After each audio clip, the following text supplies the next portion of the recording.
Hello and welcome to Mr. Davis' classroom. This is Algebra 1 and today we're on lesson 7-1. Today we're going to be talking about zero and negative exponents. Here's your warm-up. Give it a shot before moving forward. Okay, so this should be in our notebooks already, but when we'll talk about zero exponents first. A zero exponent will always equal 1. Does not matter what the base is. All right, here we have a base of 4, a base of -3, and a base of 5.14. The base does not matter. The solution or the answer to that will be 1.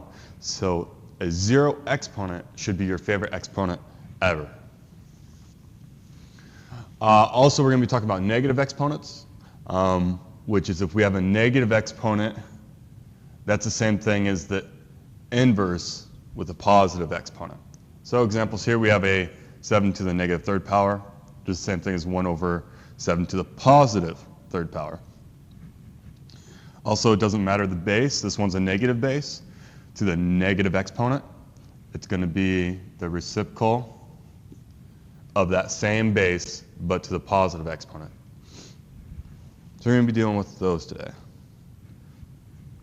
All right, so we have these two. We have 9 to the negative second power, and we have negative 3.6 to the 0 power. Well, let's start with A. We see that's a negative exponent, which means it's the same thing as the reciprocal with a positive exponent. Well, now I know what 9 to the second power is. That's 81. So we get 1 over 81 as a simplified. Going to B, exponent's 0. Once I see the exponent is 0, I should not care what the base is because it'll always equal 1. So that's what each one of those tells us. Again, 0 is probably going to be your favorite on these ones. Here is 5 for you to try. Once you're done with these, move forward. If you need help, refer to your notes or the previous problem. Okay, same type of idea happening here. The only difference is now we have variables instead of exponents. So let's start with A. We have 5a to the third power times b to the negative second power. Well, the only one that we've talked about today is this b value right there. Right? That b value right there. So I know I can do something with that. The a to the third power, I can't do anything with it. So parts that I can't do anything with will stay as they are. But I know the b to the negative second power is the same thing as putting it on the bottom of a fraction, or the inverse of that b term, to the positive second power. Now all my exponents are positive. I have a fraction, but my exponents are positive. Okay, part B, 1 over x to the negative 5 power. Well, I know that a negative power is the same thing as putting it 1 over x to the positive 5 power. Ooh, but that is pretty ugly. So, what are we going to do about that? Well, remember that when we divide, see really what's happening here is we are oops. Let's see if I can fix that. Here we go. We are dividing by a fraction. Okay? And dividing by the fraction is the same thing as timesing by the reciprocal of that fraction. Well, the reciprocal of that fraction is x to the 5th over 1, or just x to the 5th power.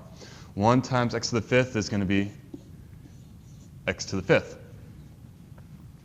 So just as if we have a negative exponent, it'll put it on to the bottom. If I have a negative exponent on the bottom, it's going to make it a positive on the top, which happened here. So basically, if we have a negative exponent, it just moves it from the top of a fraction to the bottom of a fraction. Here's 5 more for you to try. If you need help, refer to your notes or the previous problem. Okay, so it says, what is the value of 3s to the third t to the negative second power? And then it gives us 2 values to plug in. First, before I plug anything in, I'm going to simplify this as 3s to the third over t to the positive second power.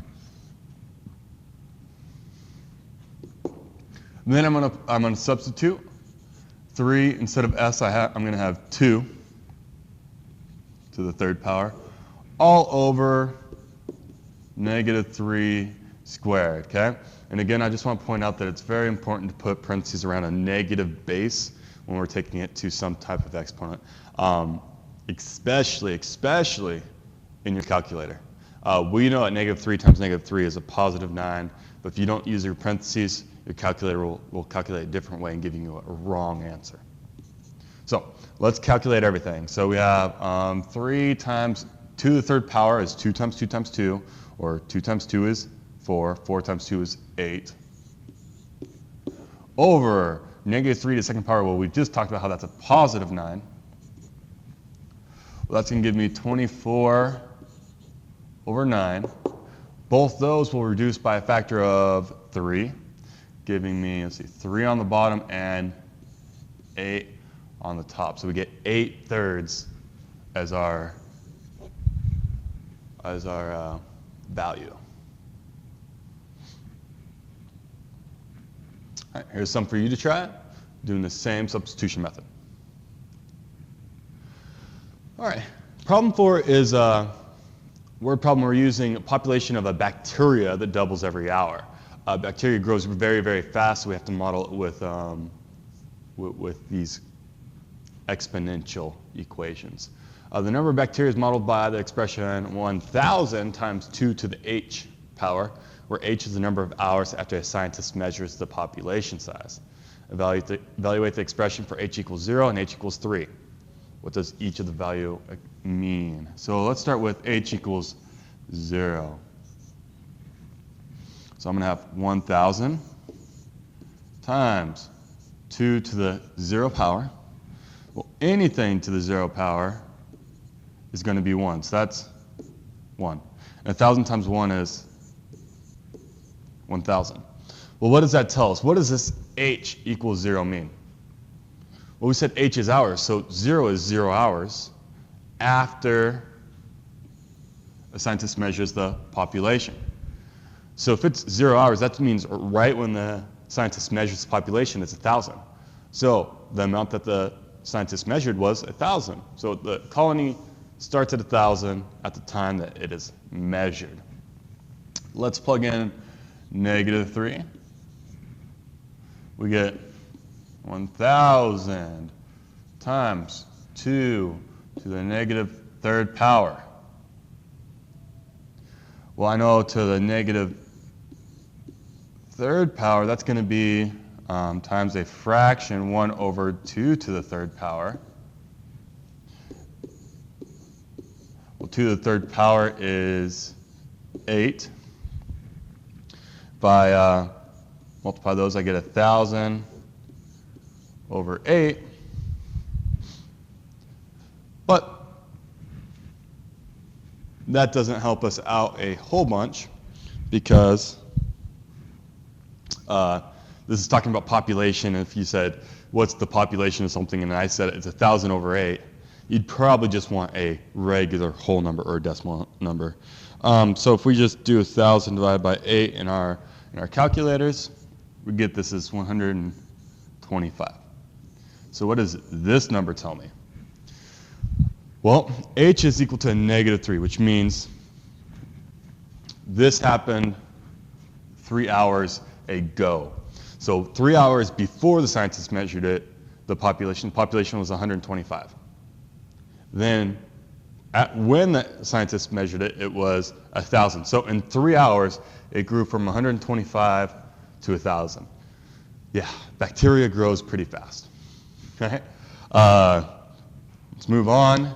Here's one for you guys to try. It's talking about insects. All right, population of insects.